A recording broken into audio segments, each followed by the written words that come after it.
మీ ప్రేమ కోరే చిన్నారులమంటూ తెరపైకి వచ్చిన ఈ పాట ఎంతో మంచి పేరు తెచ్చుకుంది. అందరూ ఎంతగానో చెప్పుకోదగ్గ పాట ఇది.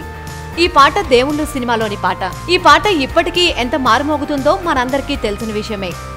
పాటతో పాటు సినిమా కూడా చాలా మంచి పేరు తెచ్చుకుంది. ఇప్పటికీ ఈ సినిమా వచ్చి 16 సంవత్సరాలైంది. ఎన్నో పుణ్యక్షేత్రాలను కళ్ళకు కట్టినట్లు చూపించిన ఇద్దరు పిల్లల నటన అయితే మాటల్లో చెప్పలేం. దేవుళ్ళు సినిమాలో రాశి పృథ్వీకి పిల్లలుగా నటించి ఎంతో మంది నుండి ప్రశంసలు అందుకున్న ఈ ఇద్దరి చైల్డ్ ఆర్టిస్టుల పేరు ఏంటో తెలుసా? భవానీగా నటించింది నిత్యా శెట్టి, ఇక చింటూగా నటించింది మాస్టర్ నందన్. ఈ సినిమాని ఇప్పటికీ టీవీలో చూస్తే కంటతడి పెట్టకుండా ఎవరూ ఉండరు. ఎంతో అద్భుతంగా నటించారు ఈ చిన్నారులు. ఇక ఈ సినిమా గురించి పక్కన పెడితే ఇప్పుడు నిత్యా శెట్టి ఎలా ఉంది అనుకుంటున్నారా? మాటల్లో చెప్పలేనంత క్యూట్ గా ఉంది. తన అందాలతో కుర్రకారు మతులు పోగొడుతుంది.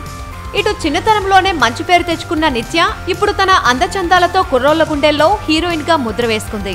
మన తెలుగులోనే కాకుండా అటు తమిళంలో కూడా హీరోయిన్ గా నటిస్తుంది ఈ భామ. వీలైతే లైక్, కుదిరితే కామెంట్ పెట్టండి. ఇలాంటి ఇంట్రెస్టింగ్ బ్రేకింగ్ బిగ్ న్యూస్ మాకు తెలిసిన వెంటనే మీకు తెలియజేస్తాం.